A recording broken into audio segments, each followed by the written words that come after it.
Welcome to this week's Movie Math, where Exodus Gods and Kings was a flop on all fronts, including social change.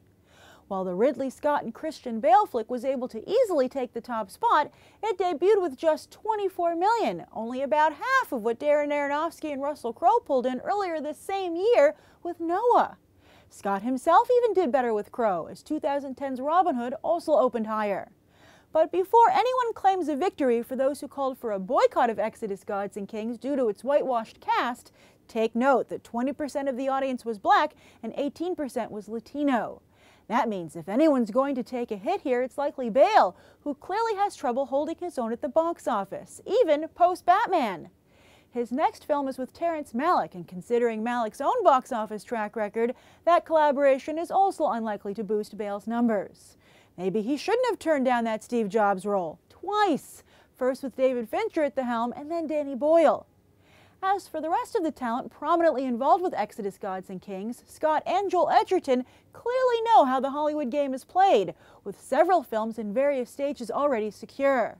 They'll live to fight another day, and this folly will be quickly wiped away by the tsunami of holiday films bearing down on it. As for social change, the only thing Hollywood might cool to isn't whitewashing, but religious films. They know there's a big market out there for them, but the studios can't seem to get prestige filmmakers to deliver what that audience wants. Instead, they insist on putting an atheist stamp on it.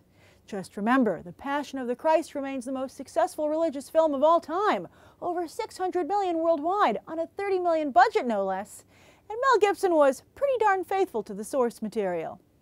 Elsewhere in the box office, the sea of moviegoers did begin to part to make way for the upcoming onslaught of holiday movies. Drops were steady across the board, with the order of films staying more or less the same as it has been for the last few weeks.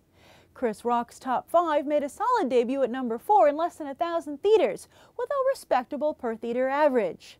But Paramount still feels good about the highbrow comedy, with plans to expand its run over the holidays, counting on word of mouth.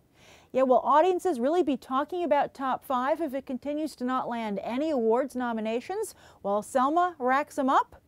And speaking of awards season, a couple of films got a nice little awards bump from the Golden Globe nominations announced on Thursday. Wild, where Reese Witherspoon is nominated for Best Actress Drama, added about 100 theaters and shot up 150%. The Imitation Game, nominated in several categories, added about 20 theaters and surged about 125%. And Birdman, the film which received the most nominations, lost some theaters yet still went up about 15%. The Theory of Everything, also nominated across the board, just held steady with a 5% drop, but it's worth noting that of all the contenders, it's currently doing the best at the box office at number 9. But while those films flourished in the Golden Globe spotlight, fellow nominees St. Vincent, Nightcrawler, Foxcatcher, and Whiplash all continued to slide downward.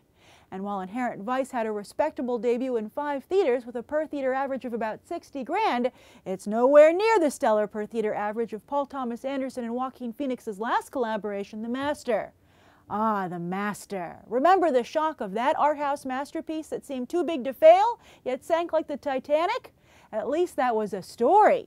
So far, this award season seems a little meh, with cinephiles basically all agreeing that either Birdman or Boyhood is the best movie of the year, while mainstream audiences simply don't have a horse in this race. As for this upcoming weekend, it's also expected to be meh as well, with The Hobbit The Battle of the Five Armies and Night at the Museum 3 expected to make money, but not as much as their predecessors. Or maybe we're in for a pleasant surprise, as the final Hobbit film is so far overperforming overseas, pulling in about $120 million, with very strong debuts in almost every country it opened. Then there's Annie, where it seems there isn't enough room for 2 musicals this holiday season, and The Sun is having a very hard time coming out from behind Into the Woods. And that's the weekend box office. I'm Grace Randolph, and we just did some movie math. As always, thanks for watching, and I hope you'll go beyond the trailer for these other top movies.